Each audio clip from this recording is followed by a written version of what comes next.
ഞങ്ങളിപ്പോൾ നിൽക്കുന്നത് RCM കമ്പനിയിലെ ഗോതമ്പ് നിർമ്മാണ യൂണിറ്റിലാണ്. ഈ വേസ്റ്റുകൾ പക്ഷെ മറ്റുള്ള ഇതിനകത്തേക്കൊന്നും മറ്റുള്ള കമ്പനികളിൽ ഇതെല്ലാം പൊടിച്ച് ചേർത്തിട്ടാണ് ഗോതമ്പ് പൊടിയായിട്ട് വരുന്നത്. പക്ഷെ ഇവിടെ നമ്മുടെ ഗോതമ്പ് പൊടി വളരെ ശുദ്ധമായിട്ടാണ്. കാരണം ഇതിനകത്തേക്ക് നമ്മൾ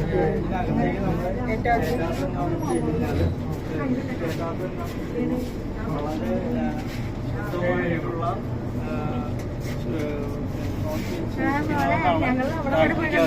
അവിടെ ആ മില്ല് വർക്ക് ചെയ്യുന്നതൊക്കെ നമുക്ക് ഈ ചില്ലിലൂടെ കാണാൻ പറ്റും. അകത്തേക്ക് ആരും കയറ്റി വിടുന്നില്ല. കാരണം ഇത്ര സൂക്ഷ്മതയോടുകൂടി ഫുഡ് ആൻഡ് സേഫ്റ്റിയുടെ കൺട്രോളിൽ ഉള്ളതുകൊണ്ട് ആരെയും കയറ്റി വിടുന്നില്ല. നമുക്കിവിടെ നിന്നിട്ട് ഒരു ചില്ലിലൂടെ ഇത് കാണാൻ പറ്റും.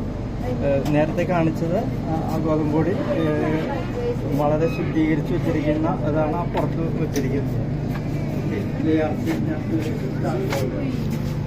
പറഞ്ഞതെല്ലാം നിങ്ങൾക്കെല്ലാം മനസ്സിലായി എന്ന് ഞാൻ വിചാരിക്കുന്നു. എന്തായാലും നമ്മൾ പറയാറുണ്ട് നമ്മളുടെ RCM പ്രോഡക്റ്റ് ആട്ട നല്ല മായമില്ലാത്തതും ഹെൽത്തി ആയിട്ടുള്ള ഫൈബറോട് കൂടിയിട്ടുള്ളതുമാണ് എന്ന് നമ്മളെപ്പോഴും പറയാറുണ്ട്. അത് നിങ്ങളിലേക്ക് എത്തിക്കുകയാണ്. പറയുന്ന കാര്യങ്ങൾ ഒരു സത്യമാണെന്നുള്ളത് നിങ്ങൾക്ക് മനസ്സിലാക്കാനുള്ള ഒരു അവസരമാണിത്. RCMന്റെ ഫാക്ടറിയിൽ ആണിപ്പോൾ നിൽക്കുന്നത്. ഗോതമ്പ് നിർമ്മാണ യൂണിറ്റ് ഉള്ളിലേക്ക് കയറ്റി വിടുന്നില്ല. ഫുഡ് ആൻഡ് സേഫ്റ്റി കൺട്രോളിൻ്റെ നിർദ്ദേശമുണ്ട്. പുറത്തുനിന്നുള്ള ആരെയും ഇതിൻ്റെ ഉള്ളിലേക്ക് കയറ്റി വിടരുതെന്നുള്ള നിർദ്ദേശമുള്ളതുകൊണ്ട് നമുക്കിത് പുറത്ത് നിന്ന് ഇങ്ങനെ ഷൂട്ട് ചെയ്യാനേ പറ്റത്തുള്ളൂ. ചില്ലിൻ്റെ കൂട്ടിയിട്ടിരിക്കണം. അപ്പോൾ ചില്ലിൻ്റെ ഉള്ളിൽ കൂടിയാണ് ഇപ്പോൾ എടുക്കുന്നത്. അവിടെ ഫാക്ടറിയാണ്, മുമ്പിൽ കാണുന്നത് ഫാക്ടറിയാണ്. അതിനകത്ത് ഗോതമ്പ് പൊടിച്ചുകൊണ്ടിരിക്കും. മുമ്പിലും അതിൻ്റെ ബാക്കിലും സൈഡിലും ഒക്കെ മെഷീൻസാണ്. ഇത് മാത്രമല്ല, എൻ്റെ ഇപ്പുറത്തോട്ടൊക്കെ ഉണ്ട്. നമുക്കതൊന്നും എടുക്കാൻ പറ്റില്ല. അതാണ് നമ്മുടെ ഒരു പ്രശ്നം.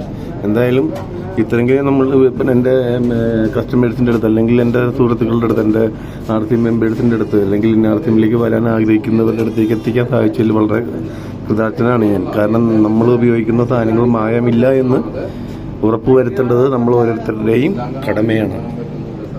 Thank you.